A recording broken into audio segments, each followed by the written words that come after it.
educational institutions deliver quality services to the public. That means that there are forces and professionals behind it. In period of learning, the students are examined to check on their educational progress. And that's why today we are here at the Uganda Nurses and Midwives Examination Board to find out what they do here and how it's beneficial to the medical sector of Uganda. My name is Amuge Victoria, and this is the Education Forum. All right, to set the ball rolling, let's begin the conversation with the accounting officer of the Uganda Nurses and Midwives Examination Board, Helen Mukakalisa Kataratambi, the Executive Secretary, to give us the brief on this board. Welcome, Helen. Thank you very much. I'm happy at least we're going to talk about Uganda Nurses and Midwives Examinations Board, because many people ask themselves what it is. Maybe from today they'll have a little bit of clarification about it. Uganda Nurses and Midwives Examinations Board is a semi-autonomous institution under Ministry of Education. UNIMEB contributes to the program area of 4 of the National Development Plan 3, which addresses health and education. UNIMEB works to meet the country targets highlighted in the NRM manifesto, especially in line with imparting employable skills to the youth and enabling them to be useful to themselves and to the entire country. The government has supported implementation of UNIMEB mandate morally, financially, and technically. They've been with us. I therefore thank His Excellency the President of the Republic of Uganda, Yoweri Kaguta Museveni, for the national peace and cordial country relations he establishes and maintains in the region. I appreciate the First Lady, the Minister of Education and Sports, Mama, Honorable Janet Kataha Museveni, who has steered the education sector in the right direction. UNIMEB acknowledges the continuous support from the Ministry of Education and Sports, and also the technical officers who include the Permanent Secretary, the Undersecretary, the Director HTVET, and the Commissioner Head. We thank you so much for the work well done. All right, so that is a very rich history, but it's equally important to know when the Uganda Nurses and Midwives Examination Board was established. So take us through the legal framework, the mandate, and management. Thank you. The UNIMEB Examinations Board was established following the transfer of schools from Ministry of Health to Ministry of Education. It wasn't easy. And this was December 2005. That's when we transferred to Ministry of Education and Sports. And I humbly want to take this opportunity and thank our President for making sure that he endorsed our transfer to Ministry of Education, because it was not easy during that time. We acknowledge his vision. This followed the restructuring program of government by then, which the departmental schools went to the ministry that was responsible, and that was Ministry of Education and Sports. And the legal framework, Uganda Nurses and Midwives Examinations Board, was established by Business, Technical and Vocational Educational Act, training, BTVET. The act was 2008, which operationalized the statutory instrument of 2009, number 4. The mandate of UNIMEB is to streamline, regulate, and coordinate examinations and awards of the nurses and midwives at certificate and diploma levels in Uganda. And the management, it is managed by a board, which is in the statutory instrument, and this represents 13 constituencies. These are Ministry of Education and Sports, we have 1 member. Ministry of Health, another member. Uganda Nurses and Midwives Examinations Council is one of them. Uganda Health Service Commission, Directorate of Industrial Training, one representative from universities that teach nurses, and Uganda National Examinations Board, UNEB. These actually took us a lot on how to conduct exams and to prepare. We have an outstanding professional nurse on the board and one health tutor that represents all the schools of nursing in Uganda. And also we have two types of schools. We have public and private. So we have a representative from private for-profit training institutions on this board. And also we have the bureaus, the three bureaus. We have the Catholic Bureau, Protestant Bureau, and the Muslim Bureau. And the board is composed by 13 member representatives from those constituencies. And the executive secretary is the secretary to the board and also other committees of the board. So the board has 5 committees. We have a finance and administration, a finance and development committee. We have appointments and welfare and disciplinary committee. We have examinations committee, examinations security committee, and examinations research committee. All these committees meet at least every semester, like twice, depending on what the agency is. And then they present what they have discussed and forward it to the board, present it to the board for a resolution to be taken. Okay. And we have other management committees, and these are to strengthen the quality of UNIMEB services. And these committees also include examinations and awards committee. Before the results are released, they have to go through awards and the awards examination committee. This looks at the performance of students. It looks at the reasons why performance was not good. It also acknowledges if performance is good, and then it also gives advice. This is called awards committee. Then we have a training committee and also research committee, and we also have rewards and sanctions committee. And we have a committee which is responsible for occupational health and safety measures. We have information committee, which is IT. This is corresponding, it works with IT because we use online registration, we use registration of students, marks. All this is involved in the IT department. And also, finally, we have a quality assurance committee. On these committees, we have our own staffs, top management staff and senior staffs on these committees. And they sit regularly. They sit at least every month to make sure that the board is doing the right thing. Then we have Secretariat and Human Resource as another department. This is, again, is headed by the Executive Secretary. It is the main body, and it is a body for the board.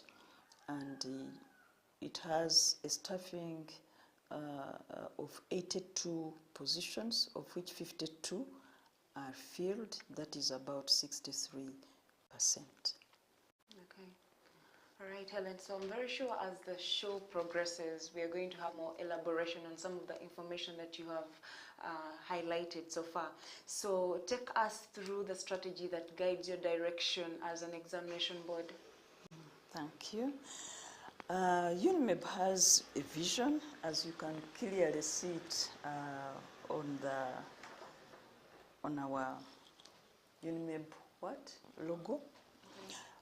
It has a vision. One of them is to benchmark nurses and midwives national examinations board in East Africa. That one, we attend meetings with the other East African boards of examinations, and we actually measure very well, and anything that is good within them, we copy it and bring it to us. And it has a mission. The mission is to innovatively manage and administer quality examinations and awards for nurses and midwives of certificate and diploma levels in Uganda. The goal is to ensure that UNIMED operates as a reputable and efficient examination board that graduates qualified and professional nurses and midwives serving the health care system. The core values of UNIMED we must practice integrity, and that one we observe so much. Because if you don't have integrity, then that means whatever you are doing will not be valid, and it does not promote the board. We have a core value of innovation. There are a lot of innovations as you conduct exams. You find out after you've come back and you evaluate, you sit together, you find there are other things that are needed to make the board perform better. So we sit as top management and we discuss them, and those which require to be taken to the board, I take them to the board. We have teamwork, very good teamwork here. Sometimes when we are very busy and the numbers of students are very high, some of our staffs stay overnight. They stay overnight in order to make sure that we accomplish in time, because we always release our results in time. We have never delayed, despite the fact that the numbers of students increase at every sitting. We are client-centered. We prioritize our clients, and therefore that's why you cannot see a line of students or clients waiting for us, because we have a particular department that looks after that. Okay. And we stress efficiency and effectiveness. And UNIMED, we are actually humbled by Mama, the First Lady and Minister of Education and Sports. She has continuously expressed concern about the need to increase the application of soft skills in the nursing and midwifery practice. She's disturbed by the way nurses and midwives handle patients without love, without gentleness. And she has also observed disturbing verbal and non-verbal communication issues, among others. And every time we release exams, she talks about these soft skills. She urges us to make sure that we do something about it. As a result of that, following her Mama's continuous appeal, UNIMED developed an inherent strategy that reawakens the use of soft skills in the nursing profession. And UNIMED therefore took it upon itself to champion the acquisition, assessment, and practice of soft skills in the clinical area. And as a result of that, I am actually doing a PhD in soft skills. And I hope that I'll come out with something that is tangible that will change the soft skills of the nurses of Uganda. All right, well, I wish you success. Thank you very much. You're welcome. Right, Helen, with an organization of this magnitude that is in a public and private sector, it must be having documents that govern it. So what is the setup for the Uganda Nurses and Midwives Examination Board? Well, you are right. You cannot have an institution without documents that govern it. And for sure, we have several documents. And these documents are developed following the policy documents. For example, we have strategic plan of 2019 to 2020, 2024 to 25. And we have recently done a mid-term review. Because every time you make a strategic plan, there's something that changes that you feel that you should capture and achieve in order to improve the board. Are the strategies like themed? Yes, they are. Okay. And then we have human resource manual, which was developed and renewed in 2020. It was developed in 2020. It was renewed. And then we have finance and accounting manual, because you can't have transactions with money without having a document that guides you. We have research policy, standards and guidelines. We also have UNIMED examination rules and regulations. These are very, very important. and we make sure that we distribute the rules and regulations to schools so that students and teachers are aware of UNIMEB standards and guidelines, and rules and regulations. And we make sure that when we have an opportunity of having online meetings or even physical meetings, we remind them every now and then, because there are a lot of issues in conducting and awarding these certificates, and therefore in order for the people to be coherent with what we do, we make sure that these regulations are distributed to schools and to students. We have standard operating procedures manual and communication strategies, and then we have assessors training manual. All those are in place, and we have academic research guidelines so far.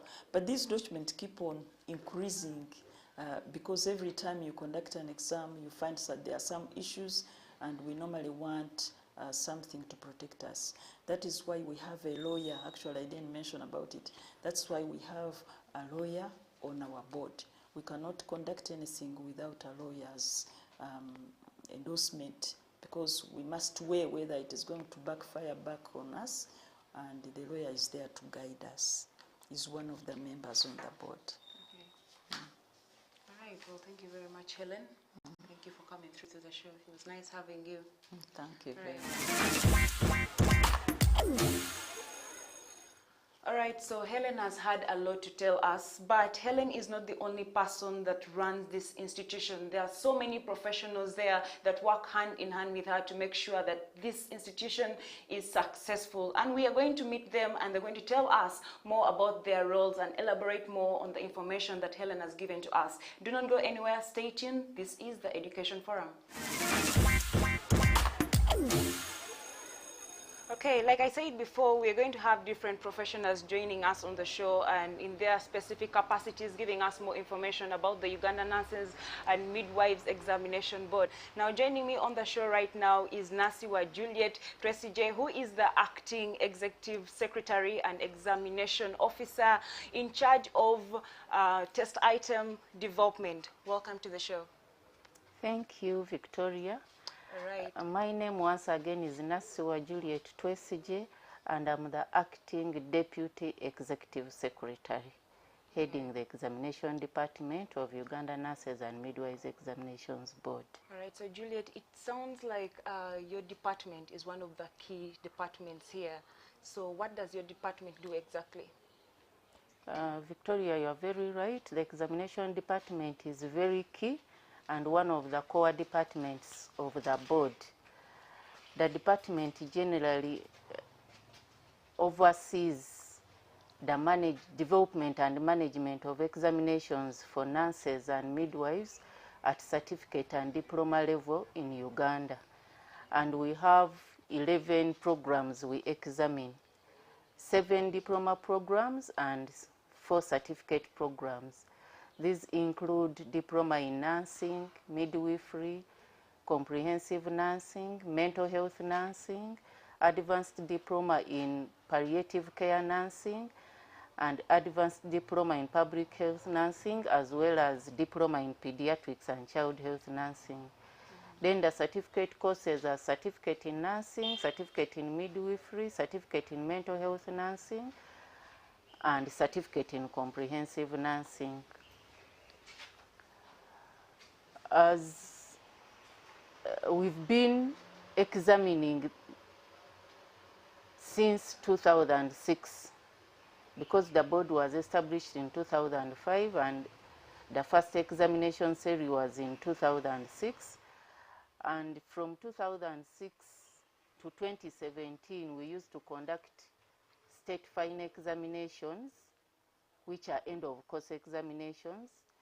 And later in 2013, we started also conducting promotion examinations, that is yearly, like from year 1 to year 2, year 2 to year 3. From 2018 up to date, we are conducting semester examinations, meaning that now we are conducting all the examinations in the training schools. unlike before when we used to conduct some and then the schools conduct some. We are now conducting semester examinations, and we have our examinations always in June and December. So with the various examining programs in certificate and diploma level, what is the nature of the examinations they undertake? Thank you, Victoria. The nature of our examinations are both theory and practical examinations. And the certificate programs have 3 theory papers and 1 practical paper, while the diploma programs have 4 theory papers, 1 practical paper, and a research report. The practical paper is what we call objective structured practical examination, whereby we have a candidate undergoing various stations.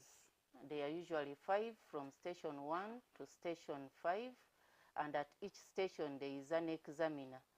So even if a school has 1 candidate who is going to do practicals, we need a minimum of 5 examiners. That's how unique our practical examination is, and definitely that one goes with expenses, because all these examiners need to be facilitated. UNIMEB conducts the summative examination, that is end of semester examination, but the training institutions are supposed to carry out what we call continuous assessment or formative assessment, which contributes 40% of the entire examination, while the summative examination conducted by UNIMEB contributes 60%, and that makes it 100%. All right, so it's also interesting to know the number of candidates that have been sitting for these examinations over the years. Please share the statistics with us. Thank you, Victoria. Like I said, initially we used to conduct only end of course or state final examinations, meaning we had fewer candidates because the rest we wouldn't examine them. So from 2006 to around 2010, we were examining between 7,000 to 10,000 candidates. Then when we started conducting promotion examinations, the number of candidates increased because we were conducting promotional as well as state finals. So the number of candidates increased from 10,000 to 20,000, then later 30,000 and 40,000, and recently in June 2022, we had a total of over 50,000 candidates. So that's how the numbers have been increasing, because we are conducting all examinations, and also because new schools are coming up, therefore bringing on board more students to examine. Okay, so just like any other examination board, you must be having like malpractices, like cheating of exams and so forth. So if does that happen here, and if it does, then how do you handle the situation? Thank you, Victoria. We have different forms of examination malpractices, and the most serious one is leakage, whereby candidates are able to access questions before the examination takes place. But I'm happy to report that over the 16 years we've conducted examinations, we've not had our examinations leak. However, there are different forms of examination malpractices that we've experienced, a few of them, majorly smuggling unauthorized materials into examination rooms. Like you find the candidates enter with written papers written on some stuff, or entering with phones. However much the invigilators check, and however much the students have briefed before, some have been able to sneak into the examination room with unauthorized materials. However, we try to guard against this, first by briefing our stakeholders who are going to conduct examinations. We usually have briefing before the conduct. We brief them of their roles, what they have to do, how they have to check students. Our examinations, we have a strong room where we keep our examinations, which is not accessible to anybody. And where they are moderated from and printed from, these premises are under confinement. Not everybody goes there, and they are also under surveillance. Then whoever is going to participate in our examinations is requested to take an oath of secrecy. So it is between you and your God. Those who fear God will definitely not misbehave. And as such, we guard against examination malpractice. The students are supposed to be briefed before they take an examination. Though this one is done at school, but we encourage the principals to brief candidates before they take an examination of what is considered to be malpractice and the penalties. So this one has helped candidates not to engage into examination malpractice. And we have rules and regulations which we also disseminate to the schools so that they are able to be conversant with the rules and know what they are expected to do. The examination department also accredits examination centers, and we usually go there to inspect these centers and see if they really qualify to take examinations or to host our examinations. And UNIMEB has the right to withdraw a center or renew an examination center, depending on whether that center complies with the requirements. And we do the validation after two years to see if those examination centers we accredited are still complying to the standards.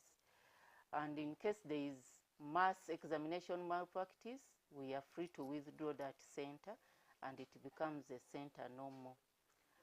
Among the other activities the board does, we set examination, then we conduct the examinations across the country. We currently have 121 examination centers, and our examinations usually take 2 weeks.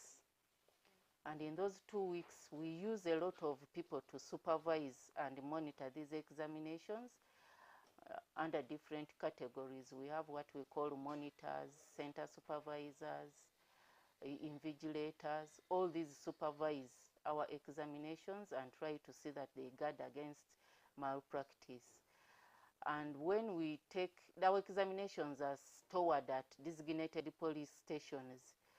So this is where our center coordinators pick the examinations every morning for the 2 weeks of it, for the 2 weeks when the examinations are taking place, meaning they are also well guarded until the 2 weeks are over and they are brought back to the secretariat for us to prepare for marking. They are escorted by the police such that still we are guarding against any form of malpractice. When they reach here, they are sorted and then prepared for marking and then taken to designated marking centers. We have over 10 marking centers. Depending on the number of scripts, we can use them all at once or we use a few of them, depending on the number of scripts we have. When the examinations are marked, compilation is also done at the marking centers, compilation of results. After that, the results are brought here. We have an examination management system which enters marks and generates a result book. And that result book, we ensure that we maintain a database of the results in safe custody. After the results book has been generated, we provide feedback to our training institutions. And we have 3 major forms of feedback. First of all, we conduct an awards meeting whereby we report about the performance of candidates, how they performed, what were their weaknesses and what were their strengths, and what are our recommendations, which we later give to the training institutions so that the students are able to improve.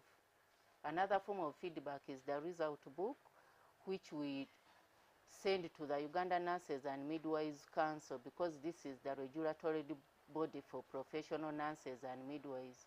When the students qualify or they've passed our examinations and we've given transcripts and certificates, they have to go to the Nurses Council and register so that they get a practicing licenses, because now they've become professional nurses and midwives.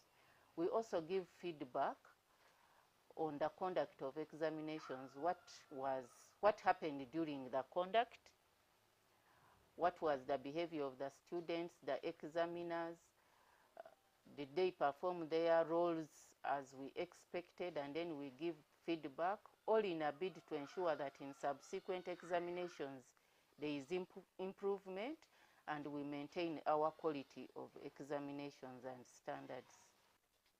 All right, we have heard from Juliet, who is the acting deputy executive secretary, and she has had so much to say about test item development. Now we are going to have another officer who is joining us on the show and is going to elaborate more on test item development. Okay, so joining us on the show right now is Betty Masengere, who is going to explain to us more on test item development. Welcome, Betty. Thank you. UNIMEB establishes and oversees practical and theoretical examination question banks, and we initially, before interacting with our stakeholders in this process, we first take them through a training and orientation in order to come in line with what we want. We have a multi-phase moderation exercise that takes 5 phases, and the first phase includes setting of test items, and this is done by tutors, clinical instructors, and senior mentors. The purpose of this phase is to try and collect as much as possible the questions that are covered from each course unit. So what we usually do is we assign one of those stakeholders, the tutors, clinical instructors, and senior mentors, 3 to 5 topics to set. And because we are trying to implement the TVET framework, that's why we are bringing in the mentors more so in the clinical aspects. This phase usually utilizes 100 to 150 setters, and according to availability of funds, we can have it as residential or non-residential. After we have collected our tests from our setters, the next phase involves examination officers and senior tutors. In this phase, we are looking for completeness, coverage, and comprehensiveness of the curriculum content. Like I've mentioned, in the first phase, we are just giving individuals 3 to 5 topics. Now, in the second phase, we are looking at within each of those topics that we've given to these stakeholders, have they exhaustively set questions from it, following the structure of UNIMEB. That is multiple choice questions, fill-in questions, then short essays and long essay questions. This second phase usually utilizes 50 to 70 people. And then this leads us to a phase 3, which now incorporates the manuscript and the test item development staff. And the purpose for this phase is to generate a number of question papers. Now we are moving from the test items, the set test items, and now we have moved to compiling question papers according to the set structure per paper for each level and for each program. And usually we invite people, because it's very sensitive, we are now advancing into questions.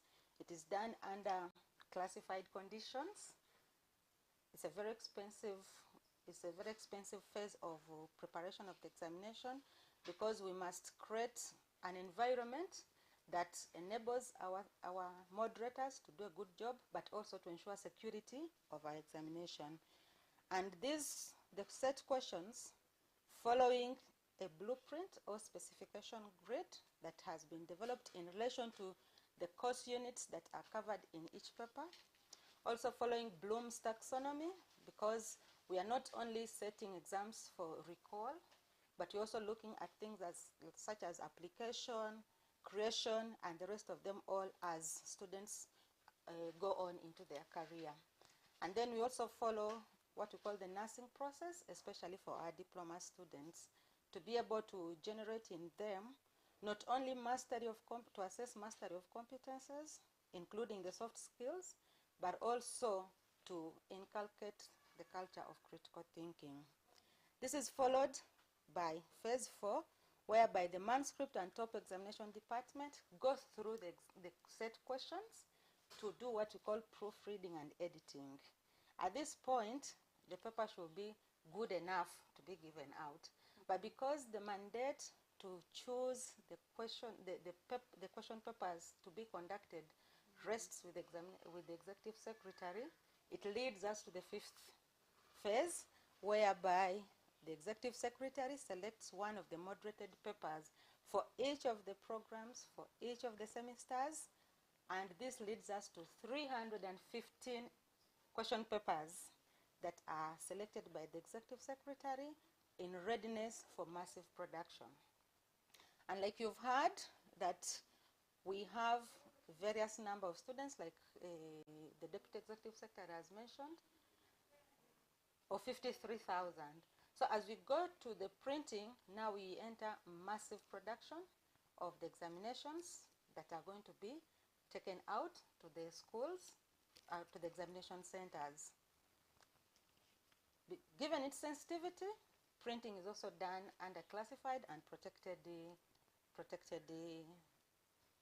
environment to make sure that there is no leakage of exam. During packing, that's the last phase in the examination preparation process.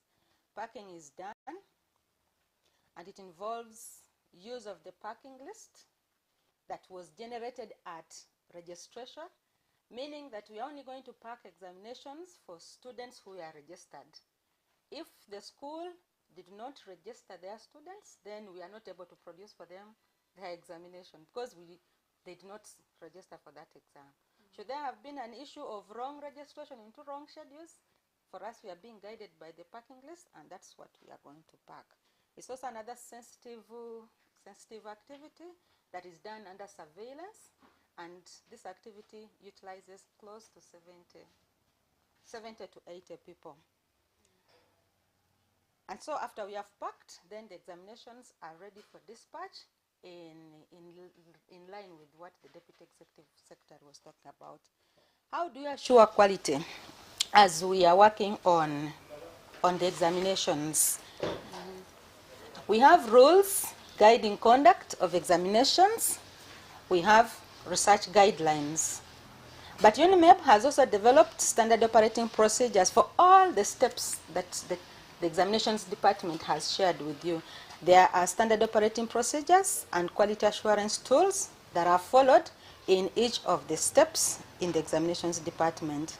In addition, the board has supported the Secretariat in training and retraining of its various stakeholders in as far as each activity they are about to partake is concerned. Then I've already mentioned that we use blueprints to determine, according to the credit units that each course unit has, especially for the for the papers that are merged for different course units. And then we keep doing action research and implementation science. By this I mean we try out, we find out what works, what improves quality, especially as we respond to the public outcry in as far as nurse training and assessment is concerned. We've also done a lot of benchmarking with other assessment bodies for evidence of best practices, to learn from them what could be the best practices that could be implemented. We don't bring them wholesale, we first test them, and then we can adopt those that work with us. As a measure of continuing to improve quality, we are also now doing what we call item response analysis for the questions that we are giving out, such that we see how good they are before they can be taken back to the question bank. And definitely, all through the processes of examination development, we have physical support that is given to the stakeholders as they develop the tests along the test development continuum. Thank you. All right, so just like the other professionals we have talked to so far, the public relations officer is very important. And the public relations officer helps maintain a mutual beneficial relationship between the public and the institution. Now, joining me on the show is Agnes Wada, who is the public relations officer for Uganda Nurses and Midwives Examination Board. Welcome, Agnes. Thank you. So public relations officers portray the image of the organization. So what is your role as a public relations officer here? First, I want to re-echo that Uganda Nurses and Midwives Examinations Board is a public institution funded by the government of Uganda. We pay attention to the national policies, we pay attention to the interest of the country, and that is in the interest of the public. As an examination board, we go back and look at the education sector targets, which are enlisted well under the National Development Plan and Program Area 4, which addresses health and education. And that is specifically in line with human capital development.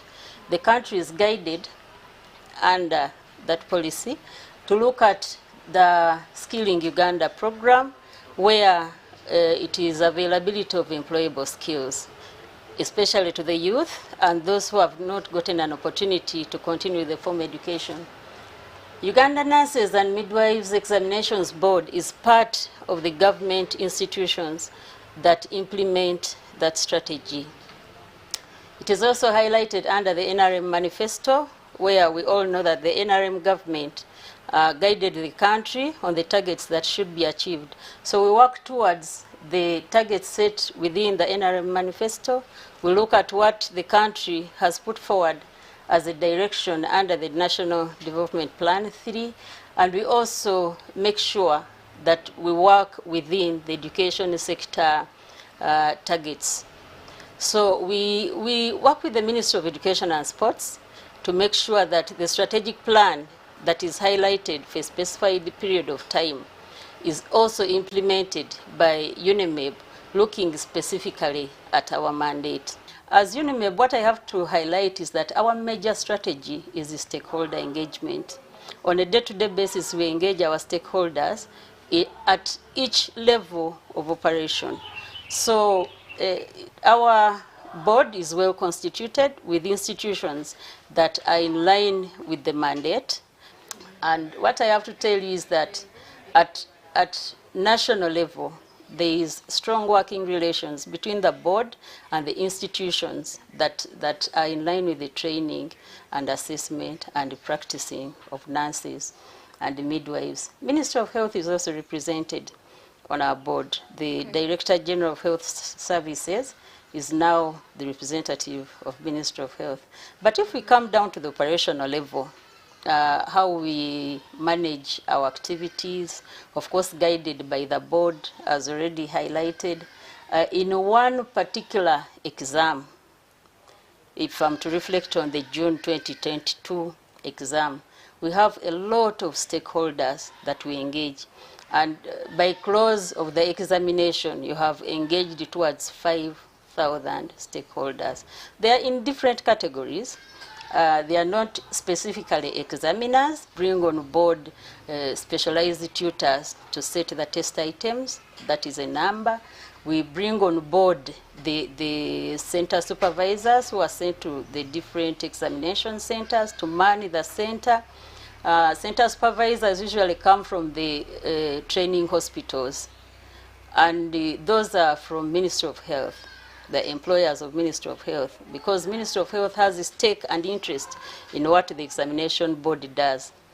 We have center coordinators who come from the training institutions, but you cannot make a center coordinator from a region to coordinate a center in the same region. So you disperse them according to a different geographical area, but not where the center supervisor works on a day-to-day basis. And we don't only leave those two together to man an examination center. We have spot checks done by monitors, national monitors, where the permanent secretary is involved, the director's health services is involved, various stakeholders, Directorate of Education Standards, the National Council for Higher Education, the National Examination Board, all of them are involved in this particular exam. We also have the invigilators and the examiners. The invigilators and examiners see the day-to-day management of the examination within the examination room. The invigilation is done in the theory exam, but the examiners examine a student on a practical exam, performing a procedure within a simulated environment, where on each station we have an examiner, we have a simulated patient, then we have a helper to help in the process. You notice that all these stakeholders must continually engage with the board in order to do what is right. And in every exam, a student rotates 5 stations, meaning that you're going to be examined in 5 procedures, and it means that each station has different stakeholders. That is how much of the involvement of stakeholders is. However, we pay much attention to the security of the examinations, and therefore we engage with the national security organs. The Uganda Police is a major stakeholder in what we do. On a day-to-day basis, part of the nurses' curricula, you spend most of the time within the practicum area. The student goes in hospital, works directly on patients, but that student is supervised by the hospital mentors. And that student has a quality assurance tool on the processes that, procedures that the student is going to undertake within the hospital, which is the practical logbook. So the hospital mentors, on a day-to-day basis, impart the practical skills to the students. We actually have a close working relation with the mentors from Ministry of Health. They are responsible for the day-to-day imparting of skills to this student, and every procedure is recorded within the practical logbook. Where the student needs to be advised, it is that hospital mentor who does that.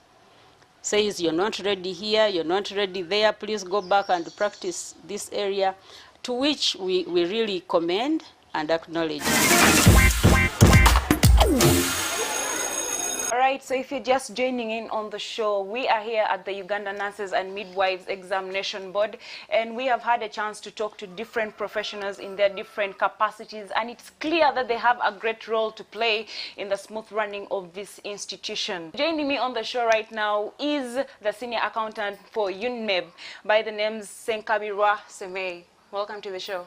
Thank you so much. Okay, for having so proper infrastructure is a key role in the smooth running of an institution. So take us through the structure, the facilities, and the future plans of this institution. Thank you so much. UNIMEB has been blessed. We have been allocated land by Minister of Education and Sports at Chambogo. Also, we own our offices where we are housed today. That is off Ntinda Chambogo Road on Seboa Road. We have operating transport, the vehicles, there are 7 of them. We have developed systems. We have the online registration systems that is accessed by all schools to help in the registration of students as they're preparing for examinations. We also have developed the examination management system.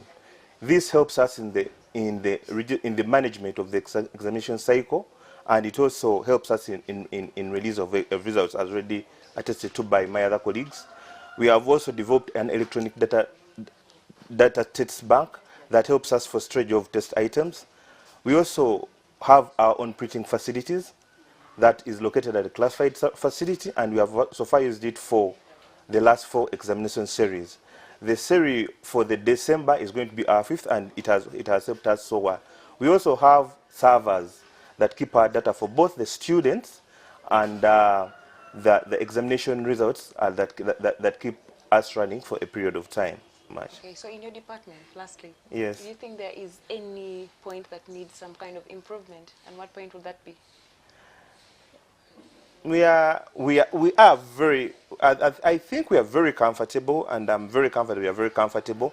But what the support that government gives us, we need to be rhymed with the numbers that keep on increasing. Because, for example, as I have told you, in the previous examination, it was 53,000. So if you think, we are hoping that the number is going to increase at length. So if we don't get all the support that is needed, then we are going to have a challenge in administration of examination. But it has always been that government has always come out and support, because we usually go to the permanent secretary, Minister of Education and Sports, we raise an alarm to Parliament, and funds are found for us, and we implement activities properly. All right. Thank you. Thank you, Samay. Thank you too. I'm glad having you on the show. Thank you for having me.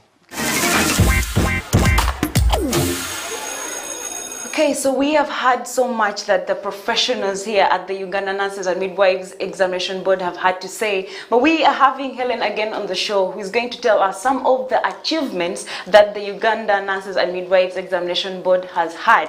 Welcome back, Helen. Thank you very much. Now, since the beginning of this institution in 2005, I'm very sure there's some achievements that you have had. Would you mind elaborating some of those achievements? Thank you. We have many achievements that we have had, but I want to thank the government once again for the financial and moral support that they give to Uganda Nurses and Midwives Examination Board, that has enabled us to achieve the elaborate, successful achievements that we have attained. One, we have successfully conducted 33 series of examinations since 2005. And these ones have been very, very successful. And they are released in time. Then number two, we have fully constituted board and qualified staff. The board is full, and we have qualified staff in all these departments. We have acquired a permanent home. This is where we are now. However, the ministry gave us another 1 acre of land near Chambogo, in Chambogo actually. Okay. And we are hoping that we'll put up a better structure, and it will increase the room for staffing, and therefore we'll make sure that things are going on very well. We pray to God that the ministry continues to support us, and we put up this building. Amen. Okay.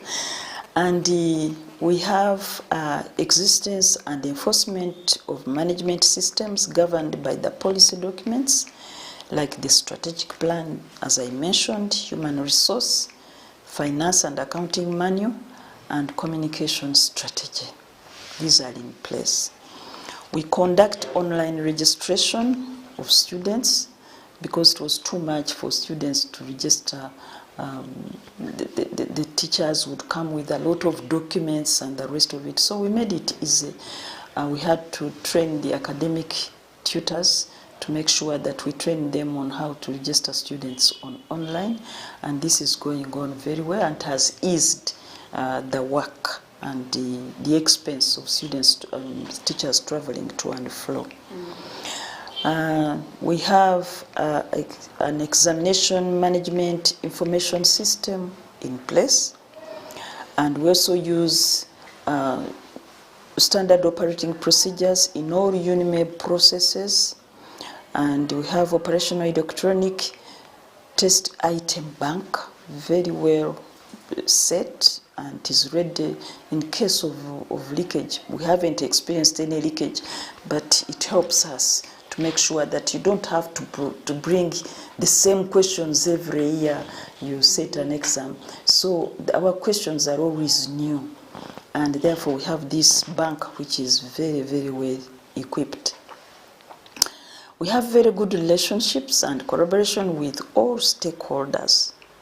We have very good relationship with them, and we have leakage and litigation-free examination environment. We have never had any leakage of exams, and we pray to God that it does not come at all. A database, we have a database of 2,000 trained stakeholders whom we use during examination. But as the number of students increase and the type of method we use for examining, especially practical examinations, we require a big number of examiners. So you find that every time we are training other new members to make sure that we increase the database of these examinations. At the same time, they need to be trained to renew them. As they go on examining, they acquire skills, but there are some issues they forget sometimes, which you observe during our meetings. So you need to retrain them so that they are kept up to date. So despite having achievements, no institution is run on a silver platter. So I'm very sure there must be some challenges that you face as an institution. What are some of those operational challenges? The operational challenges, as I had already said, we have inadequate space for offices. When we bought this, the number was small, but now the staff has increased up to 56. That is very big. And therefore, we need bigger space. Fortunately, the ministry has given us land, and we make sure that we construct so that it fills up that gap. And then inadequate transport facilities. We have vehicles. We have about six vehicles, but when it comes to conducting exams, we always borrow from Ministry of Education, we borrow from DIT, those organizations, so that we are able to transport our examinations in time, even some staffs, so that the work goes on well, very well. And normally they are accompanied by police to make sure that there's no leakage of these examinations. They reach the stations very safely. And another challenge we have is the cost, high cost of assessment. You just can't believe how much money goes into this. First of all, we start with the board, the meetings, then we start with item developers. I think my colleagues will tell you about it, item developers, and setting examination papers, all that. You'd invite a group of people, specialized people who come to set items and moderate test items. All this takes money, and they stay. And they stay for a period of about 2 weeks, so that, or 1 month, so that they finish up. People whom you trust. That is expensive. Then conducting these exams is very, very expensive. As I told you, we use like 2,000 examiners and moderators. And the monitors, and each one is given a per diem for the 2 weeks that they stay there, because the first week is about theory, the second week is about practicals. So for all that time, they live in hotels, and therefore you give them their per diem, and the transport refund. And sometimes you find that the expense is too much, but we are lucky that we collect just 45% from students, and the rest of the balance is given by government.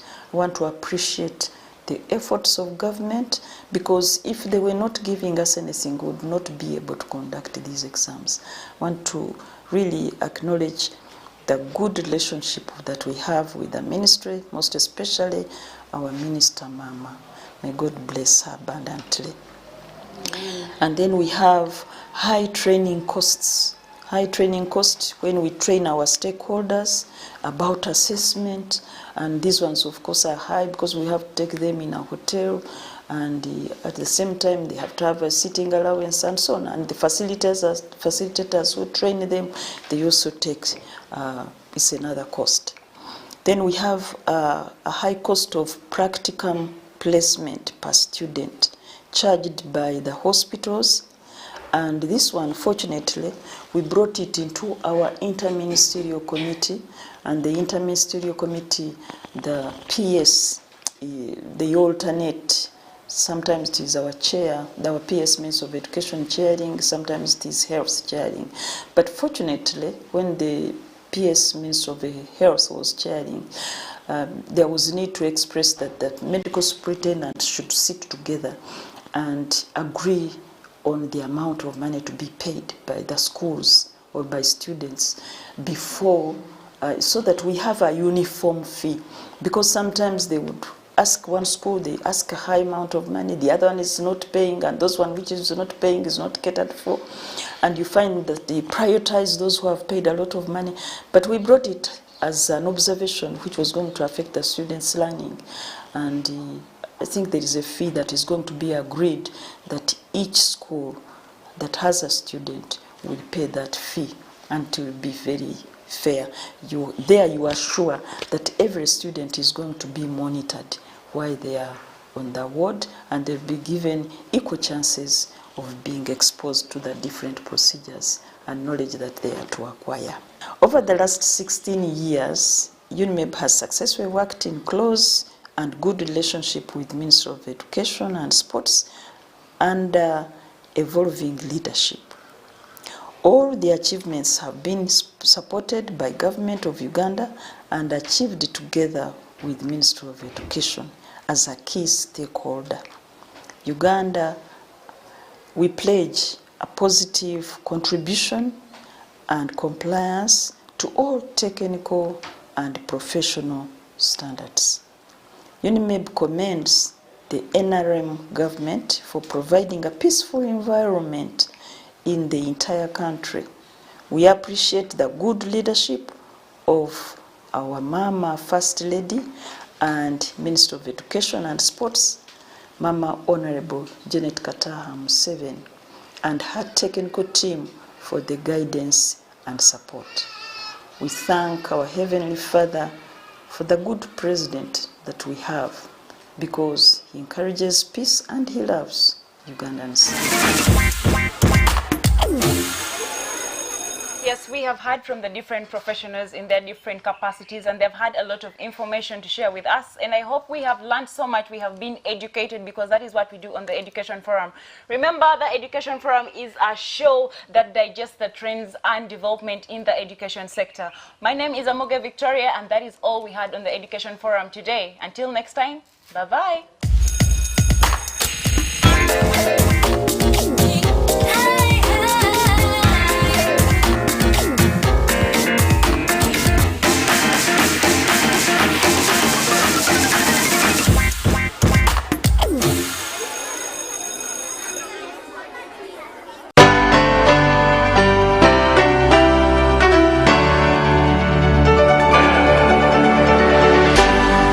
UBC, inspiring Uganda.